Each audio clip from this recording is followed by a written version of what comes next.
ఆ మాట కూడా మాట్లాడలే. మరి నేను అడుగుతున్నా నరేంద్ర మోడీ గారు, పార్లమెంటులో తెలంగాణ రాష్ట్రం గురించి కాంగ్రెస్ తలుపులు మూసి లైవ్లు కట్ చేసి తెలంగాణ ఇచ్చింది, తల్లిని చంపి బిడ్డను బతికిచ్చిందన్నారు. తెలంగాణను అవమానిస్తావు, తెలంగాణకు నిధులు ఇవ్వవు, తెలంగాణకు నీళ్ళ కేటాయింపులు ఇవ్వవు, ఇవేవి చేయకపోను ఇవాళ ధైర్యంగా వచ్చి తెలంగాణలో ఓట్లు అడుగుతున్నాడు నరేంద్ర మోడీ గారు. మేము కుట్ర చేయలేదంటుడు. నేను మీడియా మిత్రుల ద్వారా ఇవాళ చెప్పదలుచుకున్నా, సాయంత్రం 5 గంటలకు హైదరాబాద్లో ప్రెస్ మీట్ పెట్టి ఏ విధంగా రాజ్యాంగాన్ని రద్దు చేయాలనుకున్నారో, రాజ్యాంగాన్ని రద్దు చేయడం ద్వారా, రాజ్యాంగాన్ని సమూలంగా మార్చడం ద్వారా ఎట్లా రిజర్వేషన్లు దెబ్బతీయాలనుకున్నారో ఆధారాలన్నిటిని కూడా 5 గంటలకు మీడియాకు విడుదల చేస్తా. దేశ ప్రధానమంత్రిగా అబద్ధం చెప్తున్న నరేంద్ర మోడీ గారు, మీ స్థాయికి మీ హోదాకు ఇది తగదు. ప్రధానమంత్రి గారు, మీరు మీ పార్టీ 2000 సంవత్సరంలోనే రాజ్యాంగాన్ని సమూలంగా మార్చడానికి కమిషన్ను నియమించును, మీరు గెజిట్ నోటిఫికేషన్ ఇచ్చును.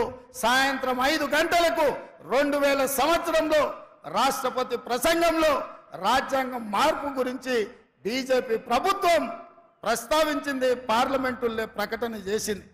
ఈ వివరాలన్నిటిని కూడా ఈరోజు దేశ ప్రజలకు నేను విడుదల చేయదలుచుకున్నా. నేను మీరు రాజ్యాంగాన్ని మార్చాలనుకుంటుంటే, రిజర్వేషన్లు రద్దు చేయాలనుకుంటుంటే అది వద్దు. ఈ దేశంలో దళితులు, గిరిజనులు ఇంకా ఆర్థికంగా చితికిపోయి ఉన్నారు.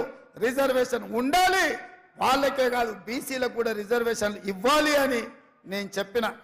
దానికోసం నా మీద కేసు పెడతావా? ఆ కేసులకు భయపడతానా? నేను 20 ఏళ్ల నుంచి ఎన్నో ఒడిదుడుకులను చూసినా, ఎన్నో ఆటుపోట్లను చూసినా. ఇవాళ మీరు అనుకుంటుందేమో గుజరాత్ నుంచి వచ్చి తెలంగాణ మీద పెత్తనం చేస్తామని. అందుకే 4 కోట్ల తెలంగాణ ప్రజలకు, మా 50 లక్షల నిరుద్యోగ యువకులకు నేను విజ్ఞప్తి చేస్తున్నా, ఇది తెలంగాణ పౌరుషానికి, గుజరాత్ ఆధిపత్యానికి ఈ ఎన్నికల్లో పోటీ. చూద్దాం తెలంగాణ పౌరుషం గెలుస్తుందో, గుజరాత్ ఆధిపత్యం గెలుస్తుందో నేను చూస్తా. మా రాష్ట్రం నుంచి వచ్చి, నా రాష్ట్రానికి వచ్చి, నా రాష్ట్ర నడిగడ్డ మీద నిలబడి ఈ రాష్ట్ర ముఖ్యమంత్రిని బెదిరిస్తున్నావంటే తెలంగాణ సమాజం ఎడ్డిదో గుడ్డిదో కాదు. నువ్వు భయపడితే భయపడడానికి ఇక్కడ ఎవరు అమాయకులు లేరు. ఖబర్దార్ ప్రధానమంత్రి గారు, మీరు అనుకుంటుందేమో తెలంగాణ గడ్డ మీదకి గుజరాత్ నుంచి వచ్చి బెదిరిస్తామని. ఇది నా ఊరు, ఇది నా ప్రాంతం. నా ఊరికి వచ్చి నన్నే బెదిరిస్తావా? నేనేం మాట్లాడినా రిజర్వేషన్లు రద్దు చేయొద్దని అడిగిన, రాజ్యాంగాన్ని మార్చొద్దని అన్నా. ఒకవేళ నీకు నచ్చితే నా మాట విను, నచ్చకపోతే నా ఇష్టం.